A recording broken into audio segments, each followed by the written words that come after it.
welcome back to another episode of Between You and Me. Today, I am joined with Nicki here. Hey, hey. What's going on, everybody? So, disclaimer for Nicki is that she has I got a little bit of a stuffy situation. a little stuffy nose and a deviated septum. Yes, I do. We just diagnosed. Yeah, we diagnosed that Nicki has a deviated septum and she can't breathe normally. Yeah, so if you hear a just know. Just know that that's what it is. And it's not anybody else in the room. It's just us. All right, so as per usual, we're going to start off with some fun stories of our friendship and how we became friends and how we are here to this day together. Yeah, it's been how many years now? Since grade 9, right? What am I counting? Good I just started memories. counting 9, 10, 11, 12. First year, second year. Third year, fourth. Fifth. We're technically in fifth, so 9 years. Now we're in 6. 6? Yeah. This is 6th year? Yeah. Because Yo, I did 5 years. How of uni. old am I? Wait, what day is it? This is 5th. Technically 5th year out of high school. 2017. Girl, what? Oh my gosh. Wait, Am I wait. losing my mind? Oh, 6? Where did you get that? I think I'm thinking school years. But yeah, so outside of high school, we graduated 2017. Oh, you're thinking years. 2018, 19, 20, 21. Okay, you know what? We Yo. are 23 and we met when we were Yeah, that's 5. 15. No, 14, 15. Like literally 14. the day that I walked in, I saw you. Yeah. The very first day. Yeah. 14 in Miss years old. Divine's English class. For real. IB, guys. Oh my gosh. Okay, so here's the background story. This is actually funny. It's really, really It's a little funny. No, it's actually funny. So this is literally, Nicki was like one of the first people that I think I like talked to maybe when I moved to Canada, first day of school. I walk in, I hop into English class, IB, grade 9 English class. I sit down, whatever, the class is over. And I think you might have talked to me, right? I think so. I can't remember if it was the first day, but I remember seeing you. I thought you were Yeah. pretty. I remember I was like, oh, that girl's pretty. Yeah. Bro, I remember like just knowing that I wanted to be her friend because I'm like, okay, she's new. Like, let me be nice and like Yeah. invite her to lunch or something. Like, see what's going on. Because that's what happened. You asked me to like have lunch with you or something like Yeah. that. And then we didn't talk. And then Everything went downhill from there. I can't remember, to be honest. Like, I feel like in grade 9, we still talk to each other now and then. I think so. But like the I next became couple friends months. with like a different group of girls. Yeah. For the most part. But then in the summer, I remember we hung out and stuff like that. Yeah. But we weren't like super, super close. And then grade 10, 11, 12 was when I think internally and subconsciously I grew a hatred towards you. Guys, frenemies. Boom. We were that trope from from enemies to lovers. That's Wait, for us. real. Yeah. Because no one probably would have expected, like the people that actually knew Yeah. us and like the two different sides of like our hatred. I know. They would have probably never expected us to be friends. It's funny because it's like hatred for like no reason either. Yeah. Like that one really was like deep rooted like ego hatred. I don't know where that one came from, to be honest. But it also wasn't like hatred. I was just like, ugh, I don't like that girl. It wasn't like, oh my God, I fucking hate you. Really? Thank God. I didn't hate. I There was nothing for me remember- to hate, truly. Yeah, I remember questioning all the time, being like, why does she hate me? Why does she hate Really? me? Yeah. Oh, that actually makes me feel bad. I'm so sorry. Don't worry, we talked about this. guys, let's not get into it. Yeah. No, yeah, that one was a weird one on my part. I think it came from the fact that like you were like you introduced yourself to me, you were nice to me, and then you like didn't really like try to hang out with me that much. Yeah. Something along those lines. Or like maybe like you didn't, I feel like you didn't like try enough to like hang out or like talk to me as much. And you were like in your like other friend group and whatever. And then we just like stopped talking and I was like, oh, okay, fuck this girl. For the rest of high school. For literally the rest of high school. Fudge you, girly. Yeah, literally. But then our other friends became closer with you. Wait. Hello? Am I saying it right? Because Wait, I was close with like Dorsa. Yes. And then you were close with Nilu. Yes. And then. And they're best friends. Exactly. So then they were hanging out with you and then me. But then me and you never really wanted to hang out together. Oh my God. Or maybe I'll speak for myself. I didn't want to hang out with you. Oh my god, do you remember like the whole prom situation too? Oh my gosh, yeah. I'm so dramatic. Honestly, I look back at those times of myself and I'm like, what's wrong with me? It was like, yeah, bro, we were like complete different people. Like literally like children. And I'd like held on to that for like way too long. There's like no, like you didn't do one bad thing to me. Remember we literally, our groups like split up. Yeah. But it's all for the plot. Like it's all I know, funny it really memory was now. for the plot. Yeah. Do you have like a memory of when you feel like we became friends? I'm trying to think. I really feel like I remember feeling a moment where I was like, okay, wait, what's going on? Are we about to kiss? Yeah. I'm like, hold the fucking phone. Do you think it was prom Cotty? I was gonna say that. Yeah. I think it was where I was like, because I feel like I really warmed up to you there. Yeah. I'm like, well, shit. Like, she ain't so bad. Literally. Not so bad after all. Yeah. I think it was that moment. Yeah, I was gonna say the same too. So that's like all the way, like 3 years through high school that we just kind of like didn't really fuck with each other. Yeah. And then grade 12, graduated, went to our prom Cotty. We were basically forced to be in the same room. Oh my God. Not forced, but just because like we had the same rooming. friends. Yeah. So we needed to be like staying in the same room. And then we bonded. Yeah. And then after that, I feel like we were just kind of like cool with each other and like always hanging out with like the whole group. Literally, it's just been uphill from there. It has. It's been an uphill battle. That's really, for sure. it actually has. But wow, like so much has happened. I know. It's crazy. We've just grown up like crazy. Like we're adult women now. Like we were like little babies then. Oh my God. It's kind of cute. I know, right? It's actually been 7, 8, 9 years. Yeah, right? 9 years of knowing. But like a little bit less of those years we were friends for. Yeah, I forgot. Yeah. Yeah. By the way, guys, Nicki made me a tea. So if you hear a little tea in the background. I was actually going to take a sip while you are too. Yeah. Let's... Nice. For the sinuses. Yeah. Clear up the sinuses, baby. All right. So what I thought would be a good idea for me and Nicki to talk about today was kind of dive into attachment styles and break it down a little bit for you guys and then talk about our experiences when it comes to relationships, friendships, whatever it might be, and the attachment styles that go along with it. Because I feel like me and Nicki specifically have conversations about this every day. Literally every day. Like it's wild the amount of conversations we've had about this. It's like minutes of voice notes. Yes. Like 2-3 minutes, multiple voice notes. We're like, I just think that da da da da. And I'm like, you know what? I think this would be like a perfect. Yeah. Because he's like this because he grew up like this. And he's scared of this. So like this would literally be the perfect conversation to have. And I think it's really interesting for people that might not know even what their own attachment style is and how it affects you. Obviously, we're not scientists or whatever, like relationship therapists, because this is literally just based on our own knowledge, what we've learned, and that's it. Yeah. And our own like personal experiences, like that's it. Yeah. So basically, I wanted to give you guys a little rundown of different attachment styles before, because we're going to be talking about all of them, or for the most, like some of them. And I want to make sure that I give you guys the right information. So starting off with a secure attachment style, which I think is what everybody's goal is to have a secure attachment style. That's basically a healthy balance of independence and relying on others, and a healthy ability to trust, view yourself and others positively, healthy communication, emotional intimacy, strong self-worth, and confidence. Wow. Sounds pretty nice, right? Sounds like a great one. Sounds like I'm trying to get there. Then we have the avoidant attachment. Ooh. Boo. Don't ring my line if you're this one. Do not hit me up. Viewing yourself positively but others in a negative light, pushing others away, having trust issues and feeling like you don't need anyone. Ugh. Yeah. Craving emotional intimacy but feeling uncomfortable when you get it, extremely independent. Okay, cool. Anxious attachment style, right here, baby. Overwhelming fear of being alone, needing constant reassurance, jealousy, overpossessiveness, and neediness, viewing yourself negatively but others in a positive way, highly sensitive to others' emotional states.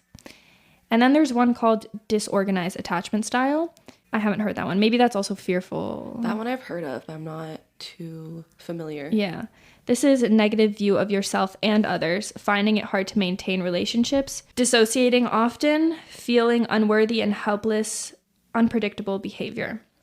So these are all kind of like broad explanations. Obviously, if you fit with any one of these attachment styles, you don't have to like fit with every single description of it.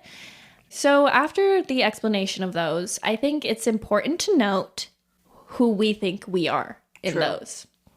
What do you think you are?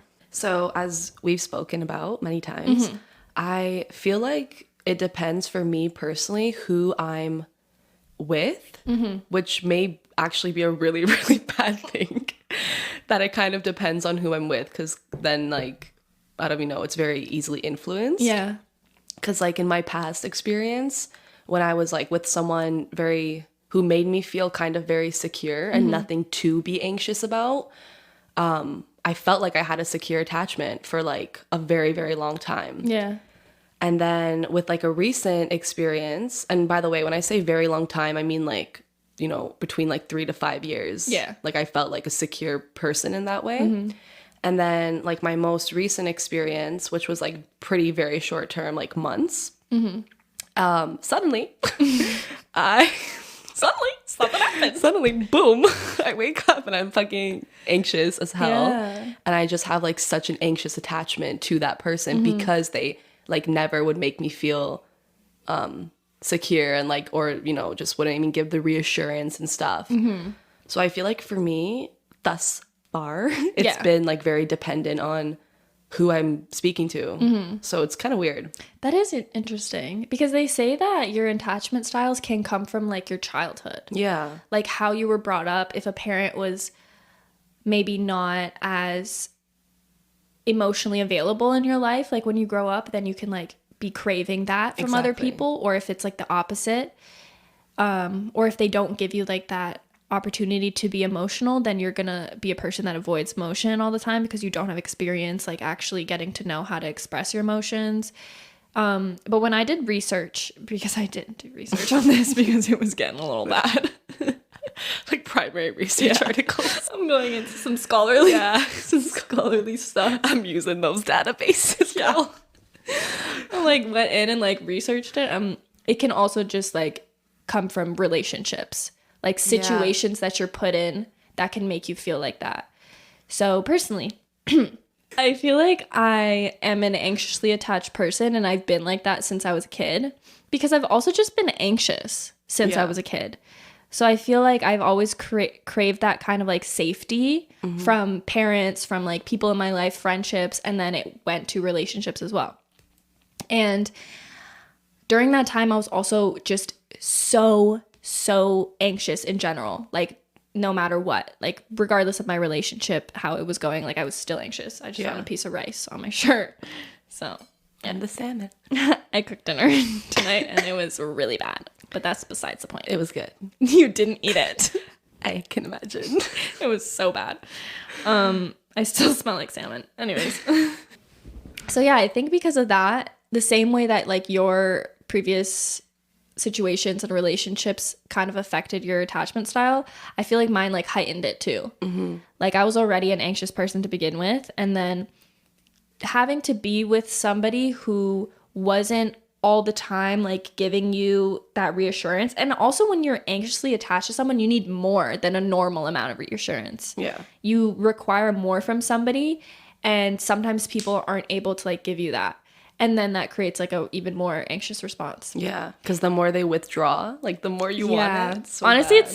it's like sad to talk about this because when you look at it from like an outsider perspective, now that you're not in the situation, you can see how kind of like naive, like in a sad way that you were. Yeah. And you're never really going to notice that until you're outside of the situation, I feel like. Yeah. Or maybe I was pretty self-aware, but I didn't know how to like stop myself from being in those situations. Yeah, I really agree that you need to be outside of it to have like a clear view on it and kind of know how and where to work on yourself so you don't put yourself in that situation again. Because it's so Oh my God, yeah. shitty, and like it literally destroys it. Well, it feels like it's destroying your sense of self. Like you're just like, what am I like, what type of person am I? who am I without this person, or who am I if I'm not like getting the attention from this person or whatever. Exactly. Yeah.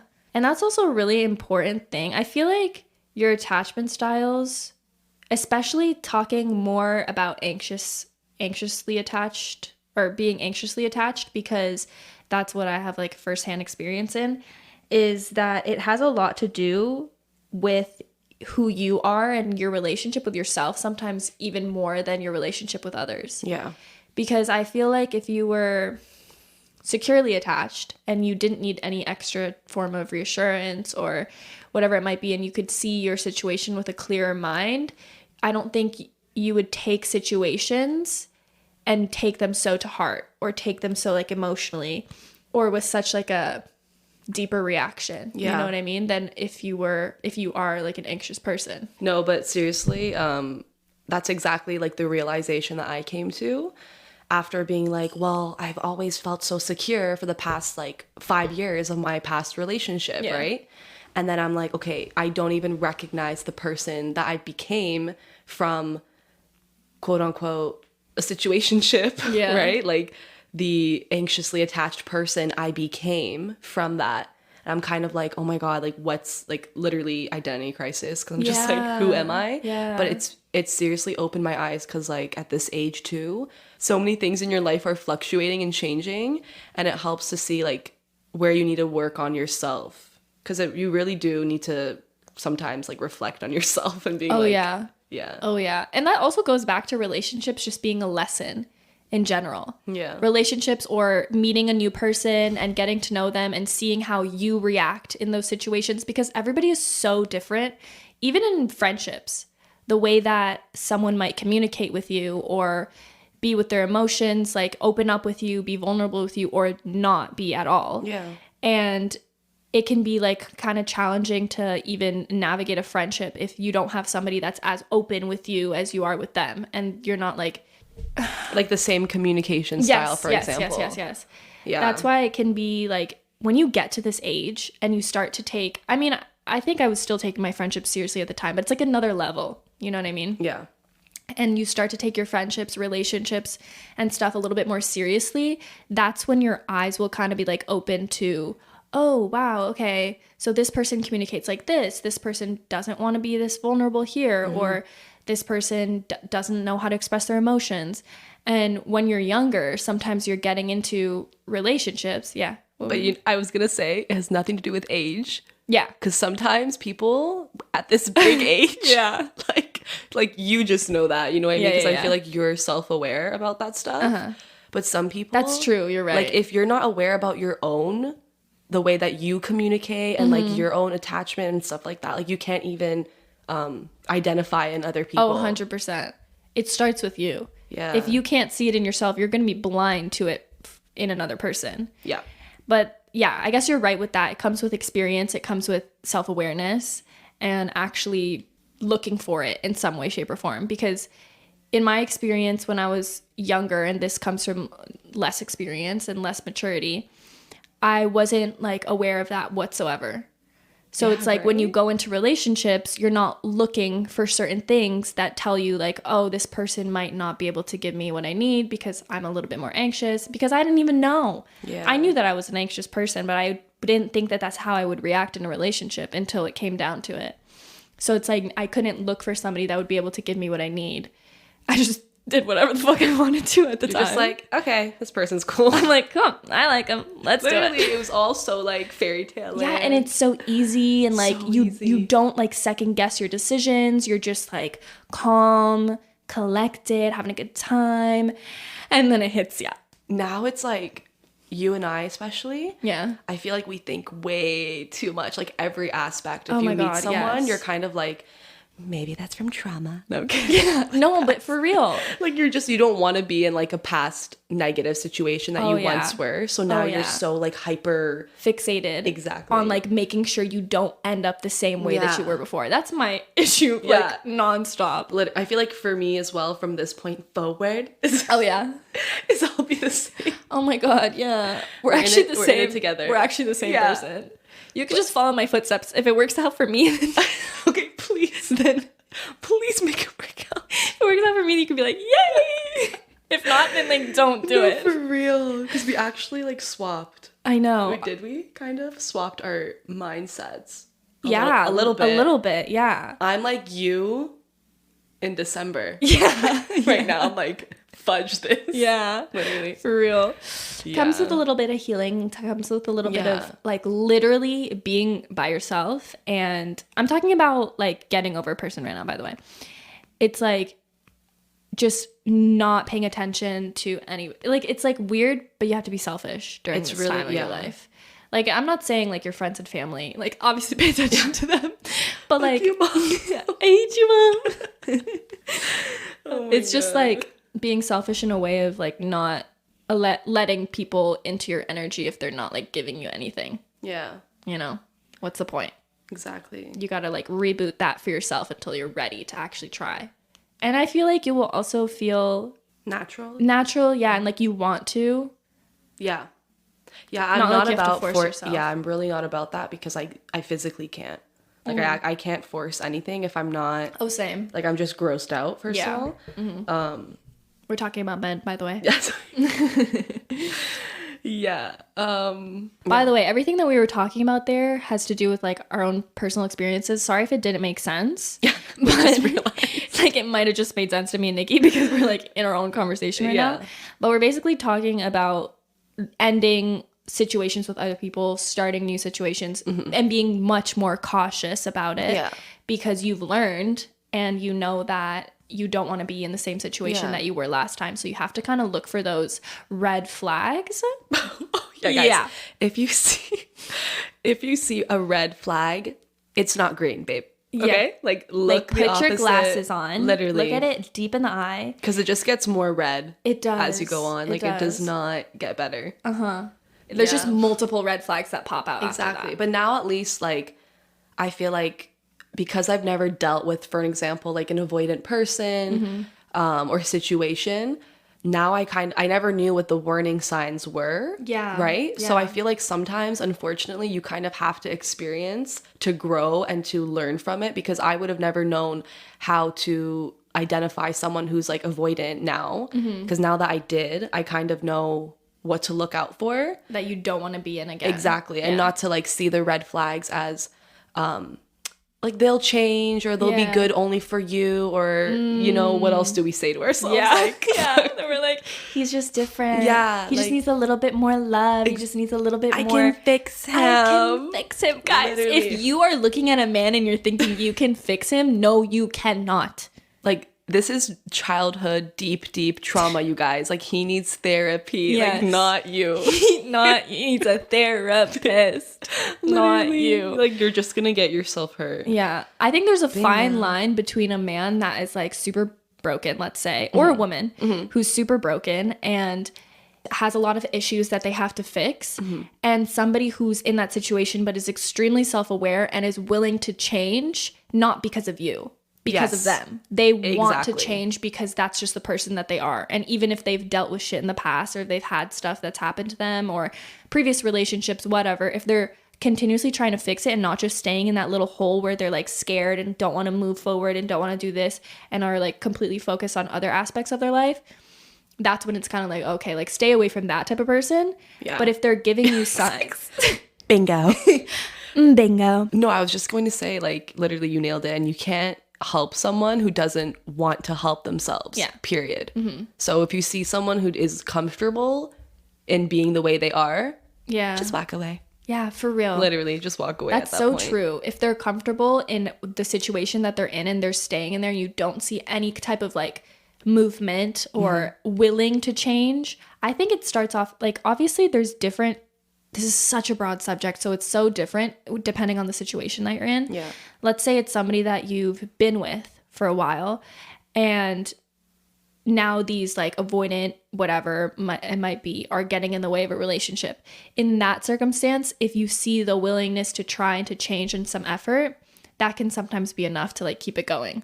But if it's somebody brand new, fresh spanking new, and you're already getting to know them and you're seeing all of that, like honestly, wholeheartedly, like maybe she's literally adding, she's looking me dead in the eye. She's looking me dead in the eye right now.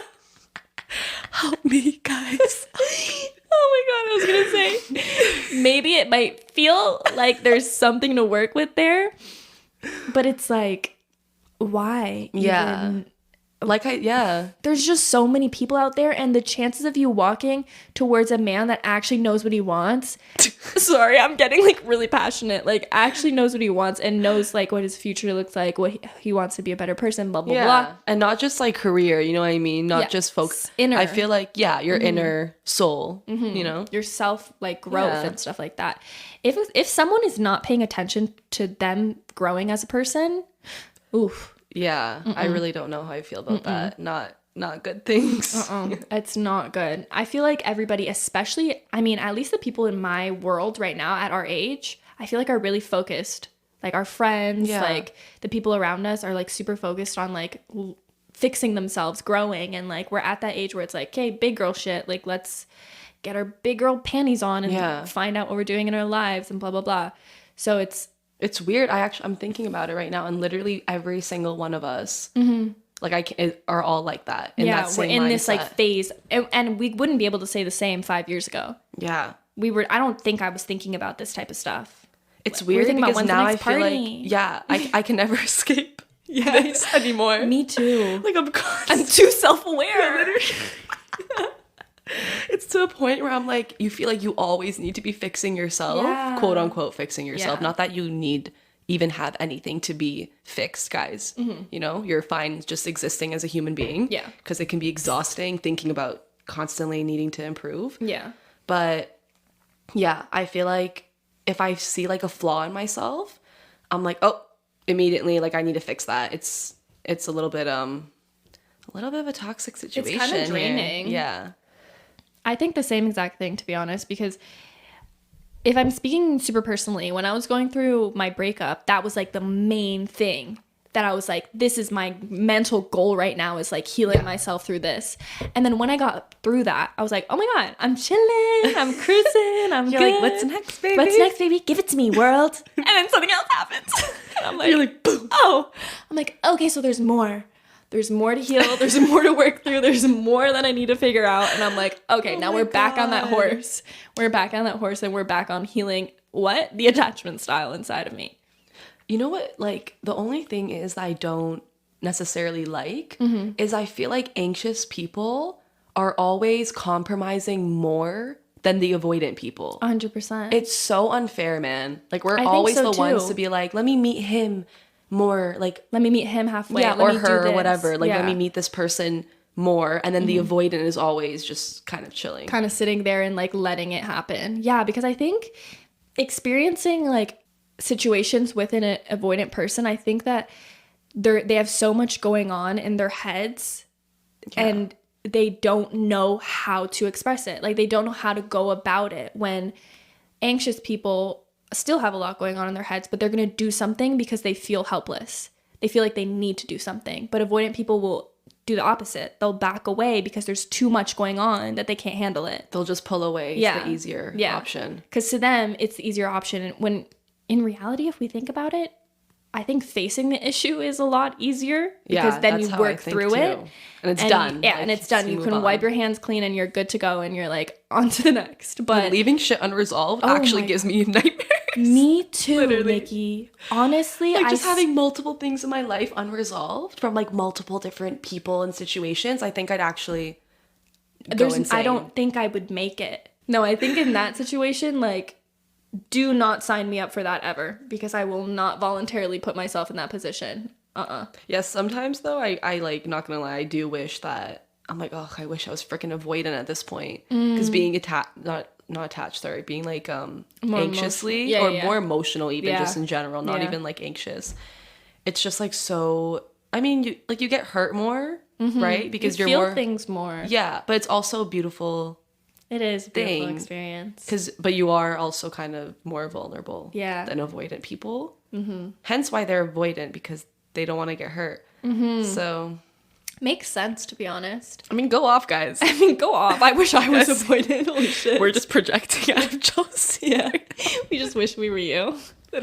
Honestly, I feel like, I don't know if there's a mix of anxious and avoidant, But I think I'm in that right now. It's a double homicide right there. Yeah, I'm in a double homicide situation because obviously there's a part of me that doesn't want to be hurt in the same way that I was. Heartbreak is not fun. But don't you feel like that's influenced from Previous, yeah. And then depending on who you deal with like in the future or like present or whatever, it like kind of re-triggers things from your past but in a different way. 100%. And it's like, does that mean certain areas are like need to be healed? Like, it's so confusing. I think 100% it does. Yeah. I think attachment styles are literally a sign of like what you need to heal within yourself in order to be secure. And like, obviously you're never gonna have a perfect relationship. You're never gonna have a situation where you don't ever feel an ounce of anxiety or you don't ever want to like run away and avoid a problem. Like, it's just, that's life. But it's when it becomes a consistent pattern, is that when it should be like a sign to like be like, oh, okay, maybe there's something inside of me that like I'm not trusting of myself enough, or I'm not, you know, don't have enough self-worth or whatever it might be. So yeah, then you crave it from another person. Yeah. And that's what can happen a lot in an anxious attachment style. And it's only kind of shown, or maybe not only, I don't want to say that, but usually it's shown when you're with someone versus being alone, because a lot of things aren't even shown until you are with someone in a romantic way, even if it's just like you're not even dating, but just kind of like, I hate this word, but our generation and like situationships or whatever, like even if you're in that and it's past the friendship level, like you just see things in yourself that you never did when you were single. Exactly. Which is weird. Okay, so I guess we can talk about now what would be considered a healthy attachment versus an unhealthy attachment. Oh, there's a lot. So I think that some signs of a healthy attachment, because attachment's going to happen regardless. That's what happens when you like fall in love with someone. You're going to be attached to them. Yeah. But unfortunately, there is nothing we can do. Nothing we can do about that one. But then it wouldn't be as great, would it? I know, right? Love wouldn't be the same if you didn't like really, you weren't really attached to someone. Then you was just like, okay.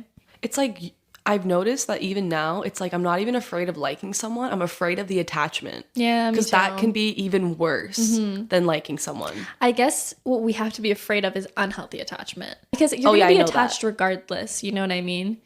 And like the shame of it all is that because you get attached to somebody, no matter what, it's gonna be hard if that relationship ends. Regardless if it's a healthy attachment or an unhealthy attachment, unhealthy attachments are going to be way freaking harder. Exactly. Because you've like become obsessed and addicted to this person in a way that like is too much. But in a healthy way, it's still going to affect you because you're still attached to that person. But I think a healthy attachment would be when you have your life, you have that person's life, and then you have a life created between the both of you. But there's still a really big divide between your life and the life that you share. Not every aspect of your life is conjoined with that person. And even that goes like if you're married, that you still have aspects of your life that don't revolve around that person. I feel like though sometimes, as much as you want to do that, like what if you literally are with someone for a while and then it just inevitably becomes an unhealthy attachment and you don't even know where it went wrong. Yeah. I mean, that can happen. It's so confusing and hard for me to distinguish between healthy and unhealthy, because I definitely feel like I agree with you with the whole like you become addicted and like obsessed. That's when you know. Or if your whole mood and kind of just general feelings are altered so much by that person, either what that person says to you or if they like speak to you that day or whatever, then you know it's kind of unhealthy because it's affecting your entire day or entire whatever, like week like everything that you have to do that day, that's in the back of your head. Yeah. And that's tough. Yeah. That's not a good situation to be in, because as much as you love and care for a person, they shouldn't have control over every aspect of your life. And that's kind of why I say like separate different aspects, because you don't want to have to be relying on one person for everything. Like let's say if we're talking about friendships, work life, family life, personal life, and then your relationship, you don't want that person to have it. I mean, they're going to obviously be involved in these things, but you don't want to have to rely on them for all of these things. Like if you're going out with your friends, you need this person to be with you. Or if you're going to a family function, you need this person to be with you. Yeah. Or if you're doing something for work and you need this person to be a part of it, blah, blah, blah. You know, at that point, it's like, I think people might have experiences where it works out fine and where it's healthy potentially. But I think that's when like it's too much. And that's based on experience. That's on experience. Yeah, that's on experience, baby. Period. Because I've had situations where I'm like, wait, do I have anything for myself? Yeah, like, guys, is there anything? We don't know what healthy attachment is. Let me just tell you unhealthy so you know what to avoid. Yeah, exactly. Because I think at that point it's like, whoa, you've relied too much on one person. Ooh, I have such a good answer to your question that you just had a couple seconds ago. When you said, how do you know when it changes from something healthy to something unhealthy? I think that when it's healthy at the beginning, it feels healthy at least because you feel like you're being so fulfilled by one person, right? They're your friend, they're your lover, they're your romantic partner, they help you in life, they do this for you, blah, blah, blah. So you just look for every source of like dopamine, like serotonin, oxytocin, whatever those drugs are that you like get on a day to day from one human being. Yeah. Like you rely solely on that. You don't look for any of that in any other aspect of your life, through your friends, in your work, in your family life, because you're getting it from one person. So then that can become unhealthy when something changes. Boom. Bingo. When that person maybe stops giving you as much time because they just, I don't know, are fucking busy. Yeah. When they like go on a work trip for a week and you're like, holy shit, what am I gonna do with myself? That one person that's fueling me is gone. And guys, right? Literally the cure, get hobbies. No, for real. Get a fucking job. Yeah. I think it has to do with balance too. It's like, just know that there's so much more that you can get these happy, good feelings from. And also it should come from you. Yeah. A lot of it should come from you. And if that's not happening, then that's where you start. And just kind of like doing things that make you happy. So that's where I said, like, you know, find hobbies and keep yourself busy. Because honestly, like when I'm not busy versus when I am, like you just have more time for your mind to wander and kind of just be so fixated on that thing that's giving you, like you said, all the drugs. The dopamine. Yeah. Not drugs, sorry. Drugs? I guess they're technically drugs in the brain. Substances. Oh. Chemicals. It's embarrassing. I'm a nursing student. Anywho, yeah. So those little thinglings doing their thing in your brain. Chemicals. Yeah. Boom. Mm-hmm. Converting into happiness. So yeah, like I just feel like you need to for sure just be... Man, everything just comes at the end of the day. Just focus on yourself. Yeah. Literally. Don't forget. I think that's when it can become unhealthy is when you just forget. Because you let your guard down when you start liking someone and then you feel comfortable to let your guard down. And then you're kind of like, okay, like this person, you feel like secure with them. And then boom, they're out the door. No, they're gone, baby. They're fucking gone. You never know when they're gonna go. You never know. Oh my God, wow. Oh, I have a thing. Scary. If it's healthy... This is something that maybe you can do to check yourself mentally. Mm-hmm. If you're in a relationship right now, not to scare you, because I remember hearing this on Emma Chamberlain's podcast 2 years ago. Okay. Really? Yeah. She said this one thing that I'm about to say. If you're in a relationship right now and in 2 weeks' time it ended, do you feel like you would be okay? Like you would end up being okay no matter what happens in the relationship or not? That is such a good question. Yeah. That's like pretty important question. Like, judge how you feel when you hear that question. If you're like, oh my God, my world would fucking end and you wouldn't be able to survive. Yeah. Yeah. That says a lot. It's crazy. I feel like both of us have had that thought in our heads before. Mm-hmm. And we both like knew like the way that we answered. Like, you're like, this is not healthy. Yeah. Because I feel like I would actually physically die. Yeah. Oh my God, yeah. It seriously crazy. Says a lot about your situation, depending on how you even just feel about that question. Obviously, you're going to be in pain no matter what, if you're anxiously attached, if you're whatever. But in the moment, just hearing the question, you're not going to feel all the emotions that come with it. But do you feel like you would be okay? That's what you have to kind of figure out mentally. If not, like I said, these are all signs to based on okay, what do I have to work on myself then? And sometimes, unfortunately, in my experience, it takes not being in a relationship to work on it. Yeah.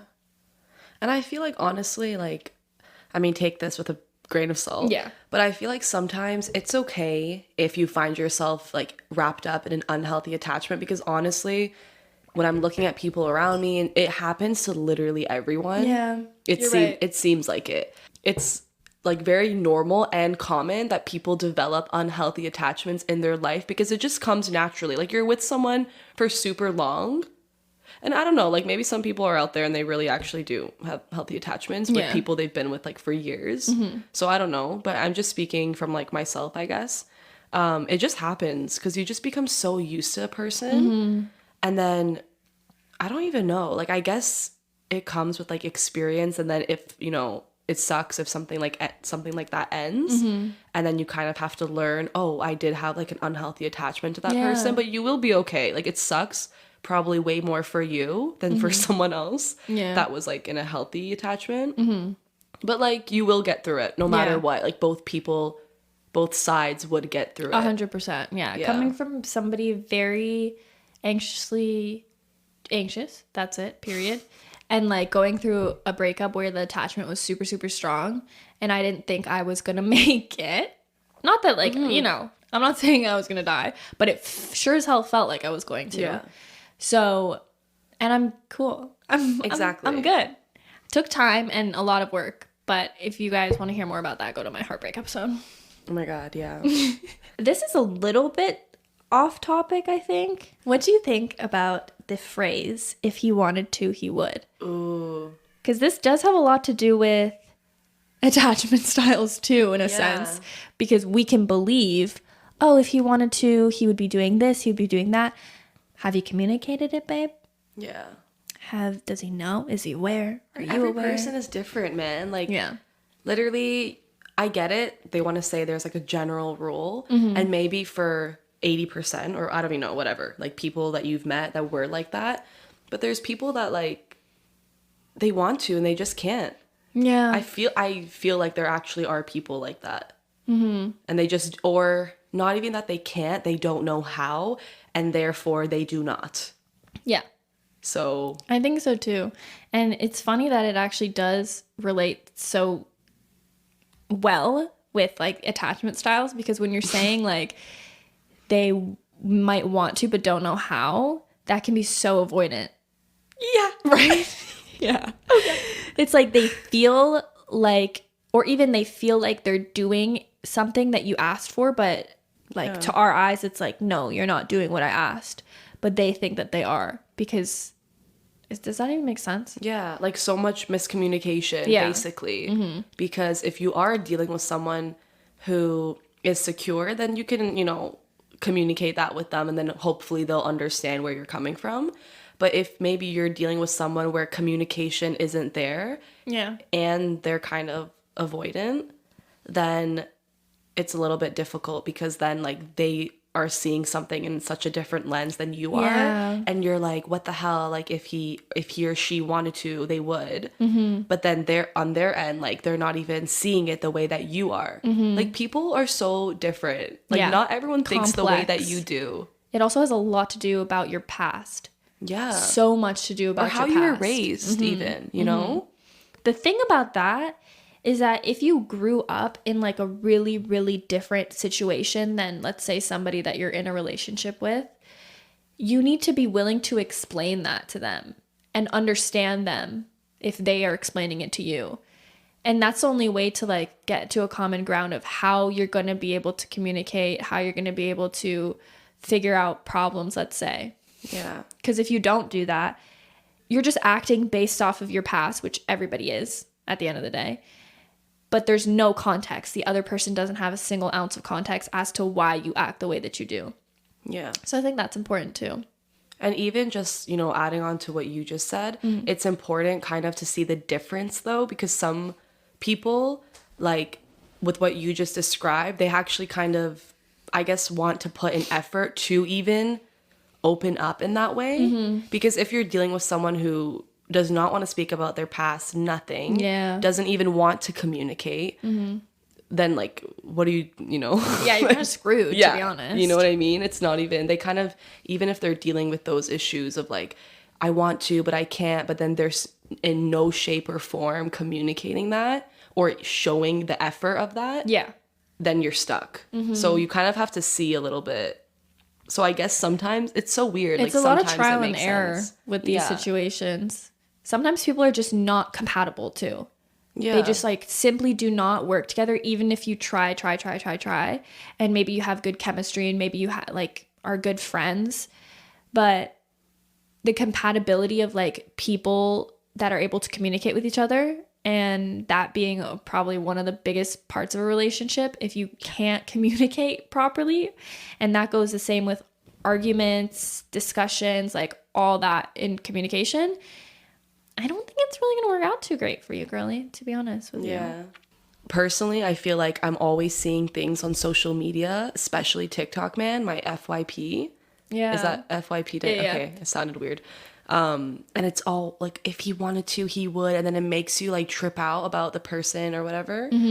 And it's so, like I said, it's very case by case, people. So, like, you guys got to look at the person and see, because it's not a generalized thing. And I don't even know, because sometimes I've seen situations, I guess you could say been in situations where someone is like telling me, keyword guys, verbally telling me that they want to do something. But here's my question. So when they're verbally telling you they want to do something, but it's hard for them. So let's say they say, I want to open up, or I want to communicate better, but it's really, really hard for me. Yeah. So they're telling you these things, right? But then their actions, nothing after that, after expressing that to you, is showing kind of the effort of wanting to change that. So what do you say to that? Do you say, oh, if he wanted to, he would? Or do you say he like has his own, things He that he's simply doing? cannot. Yeah. It's so weird. See, flashback to when I said at a certain point during this podcast, when I said, if they're simply trying, like you see effort, physical, like tangible effort, not just words. So you think that's the only way that you would know? If someone's trying, if I can see a difference, because yes, they could be trying. Okay, don't get me wrong. They could be really trying internally and like trying to do something about the way, like, let's say they're having no progress in like opening up to you or whatever it might be. And they could be trying on the inside, but it's not showing. You're not receiving what they're trying to do. Yeah. And I think that just means that it's not enough for you. Because another person might see it. They might see that, okay, yeah, he is trying and that's enough. But if you feel like you're not seeing anything that like gives you any like proof that there's any kind of like change happening, then that's not enough for you as a person. Yeah. And that's important because everybody's different, like you said. So you need them to meet your standard and your expectation. If they don't, then like I said, some people are just not compatible. Yeah. And some people just shouldn't be in relationships too. Sorry, I'm just gonna say it. I feel like some people just for sure need to kind of, Spend take some a one-on-one step time. back. And even if you are, like, let's say you're not even, like in a serious relationship and you are just working on yourself, just leave people alone, man. Dead ass. Stop. Like, seriously, because you know what? You're hurting people. Yeah. Okay, I'm going off right now. Because then you're affecting other people. And, like, people underestimate the way the effect that they have on others. Oh, yeah. Like, you think to you, it's like, oh, whatever. Like that person doesn't really, like, care that much. But you have no idea what's going on through that person's head and, like, what you're doing and how it affects them. And how your trauma is, like, going on to them. And now their trauma from you is going to go to the next person. Oh my gosh, yeah. And it's like a whole That's cycle. why that's so important too. Like you saying your trauma is going to recycle onto the next person, like it's sad. But it's unfortunately so true. And that's why I feel like in order to have like some kind of success in like a future situation, if you're holding on to like issues from the past, it's either not move forward until you've healed those issues within yourself. But sometimes you need to be with another person in order to heal future. Does that make sense? It's like, who's the guinea pig out here? Like, which one wants to help me? Who wants to help heal me? But it's true though, because you won't even know you have more left to heal until you meet another person and little things are being triggered, and then you're like, oh shit, okay, wait, hold on. And some people don't like that too, because they're seeing themselves, like you are showing parts of themselves that they don't like, or they don't want to heal. Yeah. So they're like, okay. So that's when you get an avoidant person that leaves that situation. Bingo. Literally. So right on the dot, you're just like, that person's like, okay, I don't like this. Yeah, I don't like feeling this way. Yeah. So I'm going to leave. And I'm going to go find someone else that makes me happy and I get the endorphins from. And as soon as it gets real, I'm dipping. See ya. That's exactly what they do. Yeah. Literally. Oh my God. It's kind of tragic because in that pattern, you're not going to fix yourself and you're just going to get tired. And you're missing out on so many real, genuine connections and missing out on pure people that would actually like give a fudge about you. Yeah. By the way, guys, don't mind my fudge. I'm on a swearing cleanse. Are you actually? No. Oh. I was like, Nicki, oh my God, good job. Not at all, babe. I want to go into a question because we got to wrap it up soon. I want to go into a question that I got from somebody on a DM, and I thought it was kind of interesting because it did have a lot to do with attachment styles. So I'm gonna read it out. I'm gonna keep it anon too. My boyfriend and I have been together for 1.5 years, and I've loved every moment of it. However, I've been in situations finding myself looking at his followers, seeing if there's prettier girls than me who have followed him, liking his photos and thinking that he's interested in them more than me, even though he's done nothing but be an amazing boyfriend. I'm not sure if this is an insecurity-based thing or the idea of being scared to lose him, but I really want to find ways to stop this habit as I've never used to be like this before. P.S. I'm in love with your podcast and every aspect you speak about it. Enjoy your day, lovely. Thank you, girlie. Love you. Let's try and break this down a little bit and help her out here. Are we really going to open up the topic about your significant other and social media and following and likes? That's a hard one. That's a rough one. But I also, lots of different opinions. Yeah, there's so many opinions, and I hear so many opinions about it too, and like how different people handle that. I think keep it respectful. Yeah, like what do you think, you personally? I think keep it respectful. I don't think you should be commenting on like girls' pics. The likes to me is kind of like, if I don't see it, I won't think about it. It's whatever. But like also just liking things that you don't need to like half-ass naked pictures of women, like following like every social Instagram every model. Social influencer, blah blah blah. That's a little like when you go through his followings, you're like, holy shit, what's this? Like, holy shit, Chantal Jeffries. Holy shit, Summer Rae. Love you, Chantal. Yo, Summer Rae. Oh my God, if you see Summer Rae, run back out. No, yeah, social media is such a difficult one. To me personally, I think the girls that are actually, that this person knows, rank higher in the, oh my God, than like an influencer or famous person. Because you're not going to get Megan Fox, babe. Yeah. Sorry. That's true. Kourtney Kardashian's not going to go for you. Addison Rae? She's not there. Absolutely not. Not even Kendall Addison. Jenner? She doesn't like you. Not gonna happen. Yeah. I think if you're like going and like posting these girls' pictures like on your story or like something like that, like that's like extra. You know what I mean? Oh my God. And even commenting. I've seen dudes with girlfriends commenting on like pictures of girls, like famous girls. I'm like, bro, what's the point? Even if you're single, what's the point? Like, they just think that 1 in a million chance. That's like embarrassing for real. Anyways, it's actually so that's like a whole nother subject. But like, I think that you have to be at a level of like understanding that social media is social media.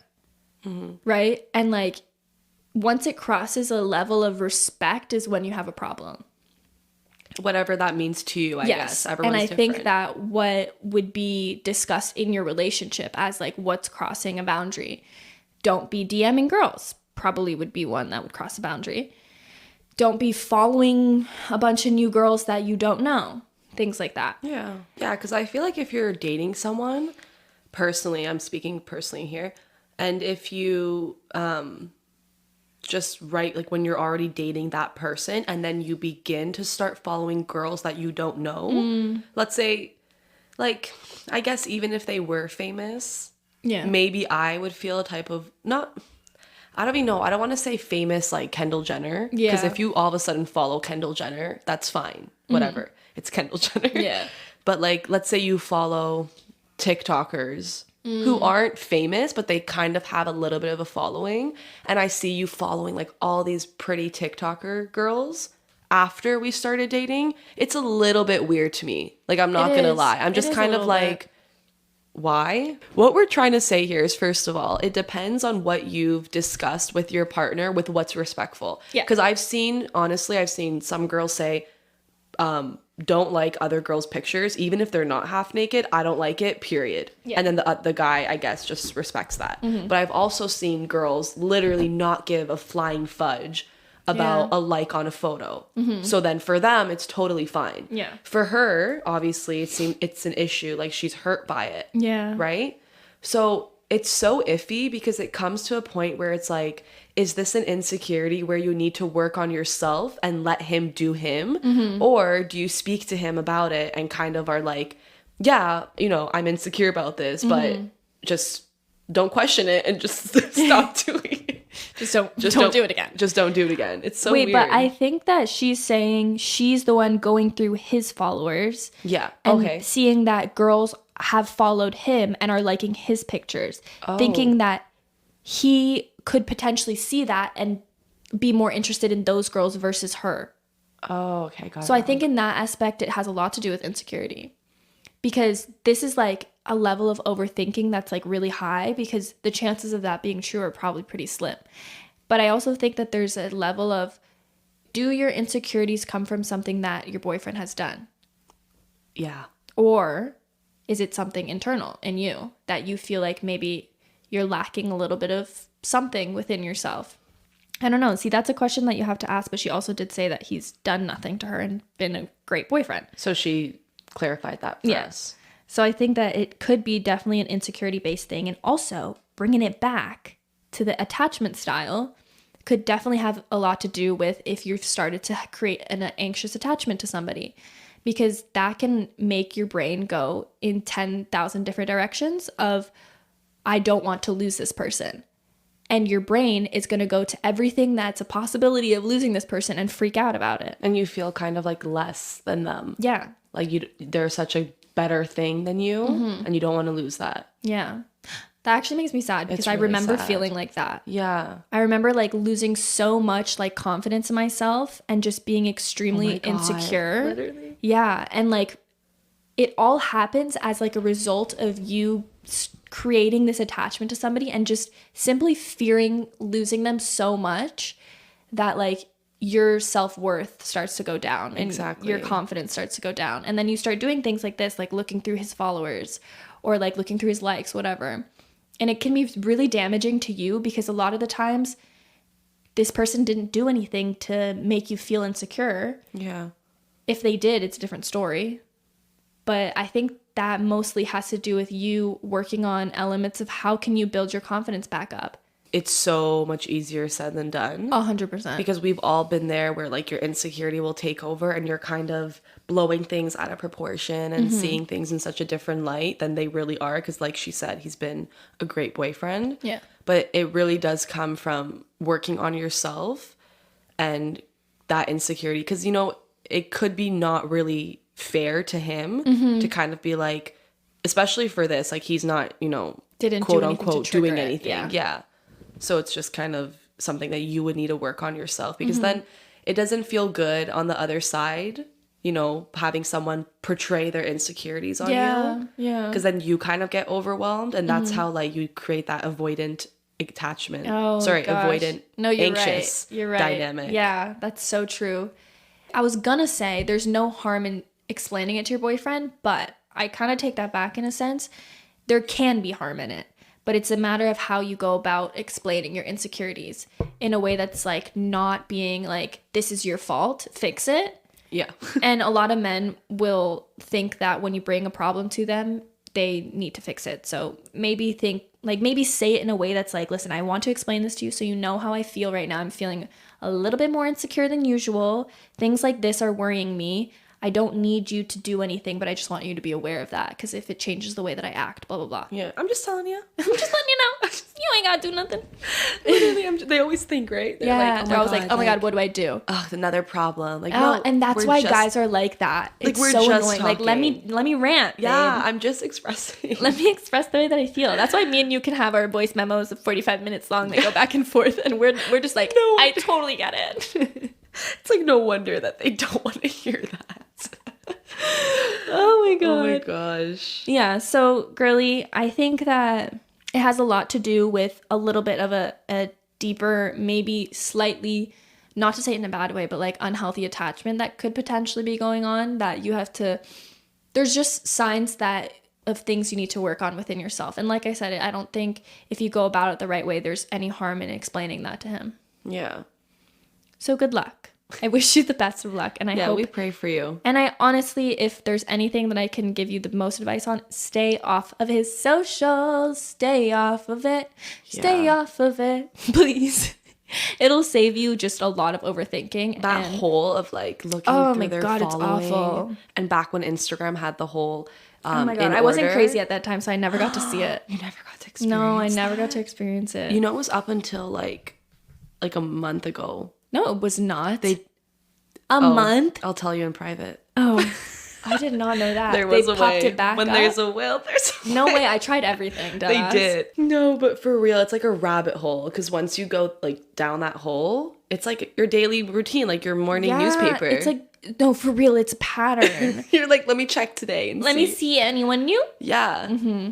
No, and it honestly comes from, seriously, like, it comes from insecurity, because once you feel so strongly and you have that like strong sense of self about yourself, you're not you'll be like, okay, well, if this person wants to go with these other girls, like, okay, then like go off. Yeah, I know what I am and what I bring to the table, and then you don't even deserve me anyways. Yeah. Like, boom. True. See, these are the different mindsets. Yeah. Like, if you're looking at it in a fearful lens where you're like, don't have that self-worth and don't have that like type of confidence, you're gonna be like, what the fuck am I gonna do without them? They would leave me for somebody that's better than me. Yeah. Da da da. When in reality, like Nicki said, like your stance on it should be, good luck to you. Like, if you're leaving me, good riddance. Luck. Good luck and good riddance, because you're gonna need it, baby. Literally. Because you're missing out on all this. Yeah, it's like, okay, so you're just not for me. Yeah. It's fine. Like, I know who I am, so I'll be okay. Yeah. Yeah. I love that. I love that energy. I wish it was ingrained into my brain. Maybe one day I'll get there. We're almost there. We're almost there. We're making our way up. Yeah. Okay, guys, I think we're gonna wrap it up here. I literally have to pee so badly. Do you? Yeah, I've been like sitting like super uncomfortably for the past like 10 minutes because I've had to pee so bad. Because I was like, we're gonna be done anyways. Oh. Yeah. But yeah, thank you so much for being on here. Thank you for having me. I hope we made sense. I know, I hope we did too. I really, really hope we did too. Like always, don't forget to rate the podcast and go onto my Instagram at Between You and Me Podcast and follow it. This is actually the last episode of my season. Episode number 10. Season finale. You were in my finale. How does it feel? Wow, we should have done something special. Crazy. Too bad I didn't have enough time to like plan this. Okay, I'm seriously gonna pee my pants. Okay. All right, guys, I love you. Thank you for being here for season number 2 on Between You and Me podcast. Have a great, wonderful day, and I will talk to you in my next season of the podcast. Okay. Here we go. Bye, guys. Bye. Mwah.